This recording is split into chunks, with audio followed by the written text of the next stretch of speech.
ਤੇ ਮੈਨੂੰ 50 ਬੋਰੀ ਚਨਿਆਂ ਦੀ ਲੈ ਦਿਓ। अच्छा तेरे 50 बोरी चने दी लै देना। हाँ जी ताकि तेरा अपना काम चले। हाँ जी किवें आज पेट्रोल पवाए 62 रुपये सुकून है अगे नालों। आहो कितना खर्चा दिंदा है 1000 रुपया ते नवाज शरीफ दे दौर कितना दिंदा है 100 ओ क्यों चल नवाज शरीफ आया तो हर चीज सस्ती आई। अस्सलाम वालेकुम मैं आपका होस्ट चौधरी बाबर श्रीकांजू आप देख रहे हैं हमारा YouTube channel Chaudhary Babar कांजू official. 1 फरवरी ਨੂੰ 8 रुपये तेल ਵਧਣਾ ਸੀ ਉਦੋਂ ਹੀ इमरान खान ਉਹ ਸਮਰੀ ਮੁਸਤਰਦ ਕੀਤੀ ਵੀ मैं कौम ਤੇ मजीद बोझ नहीं डालना। ਅੱਜ रात ਨੂੰ फिर जनाब मेरी 15 फरवरी ਨੂੰ वज़ीर आज़म इमरान खान 12 रुपये ते 3 पैसे पेट्रोल की कीमत इजाफा किया और दूसरे तेलों की कीमत इजाफा किया। तो हम असी चलने आवाम को क्या ये कौम ते इस ते बोझ है या नहीं। और इस इमरान खान खुद आप कंटेनर उत्ते खलो के 2014 के धरने के आख्या सी भी जिस दौर के या जिस वज़ीर आज़म के तेल की कीमत इजाफा हुए घी दी कीमत चीनी दी और दीगर शया की कीमत इजाफा हुए वो वज़ीर आज़म चोर होंगे है। क्या है वज़ीर आज़म चोर है या ईमानदार है हम चलने असी आवाम को और इस डायरेक्शन असी आवाम को जाके लेने। तो वीडियो शुरू तो पहले साडे चैनल सबसक्राइब जरूर करना। अस्सलाम वालेकुम। वालेकुम सलाम। की हाल है चाचा जी ठीक हो जी बिस्मिल्लाह जी बिस्मिल्लाह। अच्छा चाचा जी इमरान खान राती फिर पहले 8 रुपये की समरी पहली 1 फरवरी को मुस्तरद की और 12 की मंजूर की उस टाइम आख्या कौम गरीब एक बोझ मैं नहीं डालना चाहता तो हुण 12 की मंजूर करके तुहाडा की ख्याल है? ख्याल की जी खाना खराब कर छड्या जीना हराम कर छड्या। गरीब लोग बेचारे किहड़े पासे जाने ने इन्ना जुल्म भी हो सकता कोई नहीं उसे पता है कंटेनर उत्ते खलो के आंदा भी तेल महंगा होवे वज़ीर आज़म चोर है चीनी महंगी होवे वज़ीर आज़म चोर है घी महंगा वज़ीर आज़म चोर है। क्या ये चोर है या ईमानदार है जी? ये बकौल ही गल्लां सारियां ने जी आप समझ लवे सोच लवे ना चोर कौन है। ये बकौल ही ना जिहड़ा जिस मुल्क जिस दौर करप्शन ज़्यादा होवे महंगाई होवे वो वज़ीर आज़म चोर होंदा ਇਹਦਾ ਮਤਲਬ ਹੈ ਕਿ ਚੋਰ ਹੀ ਹੈ ਫਿਰ। ਅੱਛਾ ਵਜ਼ੀਰ ਆਜ਼ਮ ਕੰਟੇਨਰ ਉੱਤੇ ਖਲੋ ਕੇ ਆਂਦਾ ਸੀ ਜਦੋਂ ਤੇਲ ਦੀਆਂ ਕੀਮਤਾਂ ਵਧਣ ਘੀ ਵਧੇ ਪੈਟਰੋਲ ਵਧੇ ਉਦੋਂ ਵਜ਼ੀਰ ਆਜ਼ਮ ਚੋਰ ਹੁੰਦਾ। क्या वज़ीर आज़म चोर है या ईमानदार है? चोर है ईमानदार किधरों आया जी। अच्छा हाँ उन्हें कार्ड बनाए ने ਜਿਹੜੇ ਸਿਹਤ ਵਾਲੇ ਨੇ ਇਹ ਗਰੀਬਾਂ ਨੂੰ ਲਾਈਨਾਂ 'ਚ ਭਾਗ ਕੋਈ ਨਹੀਂ ਡਾਕਟਰ ਨਾਲ ਦਵਾਈ ਕੋਈ ਨਹੀਂ ਦਿੰਦਾ ਪਿਆ ਉਹਨਾਂ ਦੇ ਕਾਰਡਾਂ ਬਣਾਉਣ ਦਾ ਕੀ ਫਾਇਦਾ। ਰਾਤ ਤੇ ਫਿਰ ਇੱਕ ਪੈਟਰੋਲ ਵੱਧ ਕੇ ਪੈਟਰੋਲ ਵਧੇ ਡੀਜ਼ਲ ਵਧੇ ਮਹਿੰਗਾਈ ਦੀ ਇੱਕ ਲਹਿਰ ਆਉਂਦੀ ਹੈ। ਲਹਿਰ ਆਈ ਲਹਿਰ ਬਿਜਲੀ ਮਹਿੰਗੀ ਹੋ ਗਈ पेट्रोल 7 रुपये कुछ पैसे महंगा हो गया है। पेट्रोल 12 रुपये 3 पैसे महंगा 12 रुपये 7 रुपये उधर 1 फरवरी ਨੂੰ ਕਰਨਾ ਉਦੋਂ ਕੀਤਾ ਕੋਈ ਨਹੀਂ ਤੇ ਹੁਣ ਕਰ ਦਿੱਤਾ ਦੋ ਵਾਰੀ। ਉਦੋਂ ਨਾ ਕਿਹਾ ਬਈ ਮੈਂ ਕੌਮ ਤੇ ਬੋਝ ਨਹੀਂ ਡਾਲਦਾ ਬੋਝ ਨਹੀਂ ਡਾਲਦਾ ਕੌਮ। ਅੱਛਾ ਇਹ ਇਮਰਾਨ ਖਾਨ ਕੰਟੇਨਰ ਉੱਤੇ ਖਲੋ ਕੇ ਆਂਦਾ ਆ ਵੀ ਜਿਸ ਹਕੂਮਤ ਦੇ ਵਿੱਚ ਮਹਿੰਗਾਈ ਹੋਵੇ ਉਹ ਵਜ਼ੀਰ ਆਜ਼ਮ ਚੋਰ ਹੈ। क्या इस हुकूमत दे विच वज़ीर आज़म चोर है या ईमानदार? चोर ही है जो महंगाई हो गई फिर चोर ही है। चाचा आज खुश है? बड़ा खुश हाँ। 160 का लीटर तेल पवाई? हाँ बिल्कुल जी 360 का 360 का 160 का ये आप 360 2 लीटर 360 का पवाए नहीं। हाँ जी 17 दे। अच्छा अच्छा अच्छा ये इमरान खान जो कंटेनर उत्ते खलोंदा है अपोजिशन दे विच आया ते आंदा घी वधे कीमतां वधन चीनी तेल वधे ओदा वज़ीर आज़म चोर हुंदा। क्या है चोर है या ईमानदार है?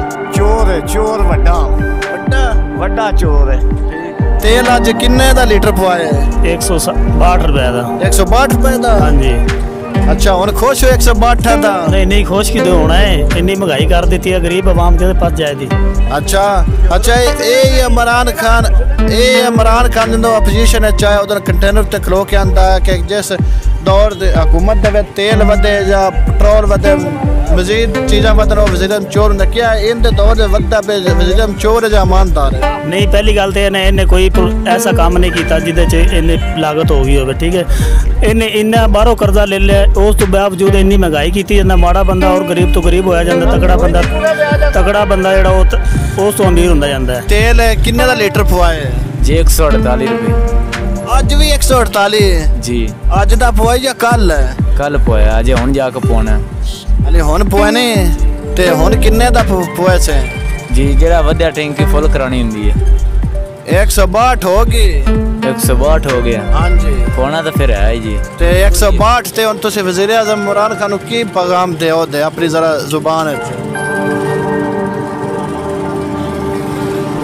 ਸਾਡੇ ਗਰੀਬਾਂ ਤੇ ਕੋ ਮਿਹਰਬਾਨੀ ਕਰਦੇ ਹੋਰ ਫਿਰ ਸਾਨੂੰ ਕੀ ਆਖਣਾ ਸਾਡੀ ਵੀ ਇਹ ਤਵੱਕੋ ਰੱਖਦੇ ਵੀ ਮਿਹਰਬਾਨੀ ਕਰ ਸੀ ਸਾਡੇ ਤੇ ਕੁਛ ਮਿਹਰਬਾਨੀ ਕਰੇ ਕੋ ਸਾਡੇ ਗਰੀਬਾਂ ਦੇ ਹਾਲ ਤੇ ਰਹਿਮ ਕਰੇ ਕਰ ਸੀ ਅੱਜ ਤੇਲ ਕਿੰਨੇ ਦਾ ਲੀਟਰ ਪਵਾਏ ਤੇਲ ਮੇਰੇ ਖਿਆਲ ਨਾਲ ਹੋ ਗਿਆ 150 ਤੋਂ ਵੀ ਉੱਤੇ 150 ਦਾ 162 ਨਾ ਹੋਗੀ ਅੱਛਾ ਜੀ ਮੋੜ ਤੇ 80 ਸਮਝੋ ਹਾਂਜੀ ਤੇ 162 ਤੇ ਹੋ ਗਿਆ ਤੁਸੀਂ ਵਜ਼ੀਰ ਆਜ਼ਮ ਇਮਰਾਨ ਖਾਨ ਨੂੰ ਕੀ ਪੈगाम ਦਿਓ ਤੇ ਹੁਣ ਦੁਆ ਹੀ ਦੇਣੀ ਹੋਰ ਸਕੀ ਤੇ ਮਾਫ ਕੀਰਾ ਤਰ੍ਹਾਂ ਮੱਲਾ अच्छा यही इमरान खान जो कंटेनर उत्ते खलोंदा है तो उस पता है ना आंदा है भी वज़ीर आज़म चोर है तेल वदे वज़ीर आज़म चोर है क्या ये चोर है या ईमानदार ये सारा कुछ ही रलिया मिलेगी सारा रलिया मिलेगा हाँ सारा रलिया मिलेगा 162 रुपए लीटर पेट्रोल हो गया और खुश हो नहीं जी बड़ी ज्यादती है वो क्यों महंगाई अगे सिर पाड़ती पई है अच्छा मजदूर की मजदूरी बढ़ती है को ना पई तो महंगाई चढ़ती पई है बाकी वो दिन की मजदूरी वो जितने पहले डंग दे होती है वो नहीं बढ़ते महंगाई जी दिन ब दिन उस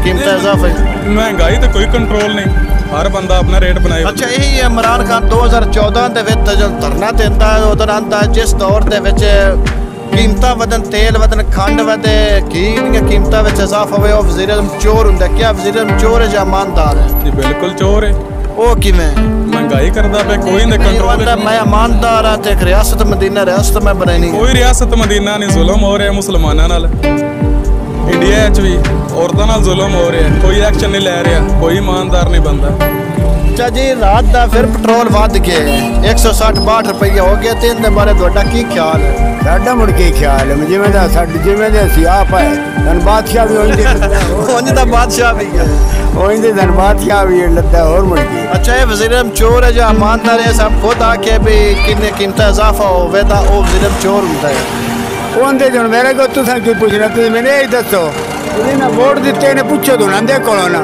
अच्छा तो वोट को नहीं दिते ਵੋਟ ਕੋ ਨਹੀਂ ਦਿੱਤੇ ਤੇ ਮੁੜ ਦਿੱਤੇ ਕਹਿੰਦੇ ਇਹ ਗੇਨ ਕੀਤਾ ਅਸੀਂ ਸ਼ੇਰ ਨੂੰ ਦਿੱਤੇ ਤੇ ਉਹ ਮਗਰੋਂ ਵੀ ਸ਼ੇਰ ਨੂੰ ਦੇਣਾ ਹੈ ਤੇ ਮੈਂ ਜੇ ਬੰਦੇ ਦਾ ਪੁੱਤਰ ਪੂਰੀ ਜ਼ਿੰਦਗੀ ਨਹੀਂ ਆਈ ਦੇ ਦੇਤੀ ਨੂਨ ਤੁਮਨੇ ਵੋਟ ਦਿੱਤਾ ਤੇ ਦੇਣਾ ਮੈਨੇ अच्छा ਵਧਾਈ अब ਤਾਂ ਫਿਰ ਤੇਲ ਸਾਰੇ ਵਧਾ ਦਿੱਤਾ ਪੈਟਰੋਲ 12 ਰੁਪਏ 3 ਪੈਸੇ ਵਧਾਇਆ ਸੀ ਤੇ ਜਦੋਂ 1 ਫਰਵਰੀ ਨੂੰ ਇਸ ਤੇਲ ਵਧਾਣਾ ਸੀ ਉਦੋਂ ਨੇ 8 ਰੁਪਏ ਤਕਰੀਬਨ ਉਦੋਂ ਆਂਦਾ ਮੈਂ ਕੌਮ ਤੇ ਬੋਝ ਨਹੀਂ ਡਾਲਣਾ मैं इस दिन समरी मुस्तरद की हूँ 12 रुपये बताए से तो की ख्याल है बस भाई गरीब आवाम जलील होती जा रही है तो हमें भी बड़ी मुश्किल है अच्छा यही इमरान खान जो हुकूमत विच ना आया उदों ने कंटेनर उत्ते खलो के आंदा आया भी जिस हुकूमत दे विच महंगाई होवे तेल वधे चीनी दी रेट इजाफा होवे घी वधे वो वज़ीर आज़म चोर हुंदा है क्या वज़ीर आज़म चोर है या ईमानदार है बिल्कुल चोर है ਇਹ ਤੁਹਾਡਾ ਭਰਾ ਕੰਟੇਨਰ ਉੱਤੇ ਬਹਿ ਕੇ ਆਂਦਾ ਹੈ ਵੀ ਜਿਸ ਦੌਰ ਦੇ ਵਿੱਚ ਰੇਟ ਵਧੇ ਤੇਲ ਦੇ ਵਧੇ ਚੀਨੀ ਖੰਡ ਘੀ ਸਾਰਾ ਵਧੇ ਉਹ ਵਜ਼ੀਰ ਆਜ਼ਮ ਚੋਰ ਹੁੰਦਾ ਵਕਿਆ ਇਹ ਤੁਹਾਡਾ ਭਰਾ ਵਜ਼ੀਰ ਆਜ਼ਮ ਚੋਰ है या ईमानदार है हाँ तो सिस्टम ऐसे है सब महंगाई का है चोर कोई भी नहीं होते लेकिन कोई मजबूरी से चोरी करते हैं लोग इमरान खान की लगता जे रिश्तेदार है जी अच्छा रिश्तेदार चंगी नहीं भोगी खला चंगा है बंदा सही है यार हाली भी सही है हाँ बीवी भी सही है की रेट है ते मूंगफली की रेट है 150 रुपये पाई ते नवाज शरीफ दे दौर च की रेट आया नवाज शरीफ दे 100 रुपये ना पा अच्छा 100 रुपये ते मोड़ भी हाली खुश हो मोड़ भी हम खुश हैं यार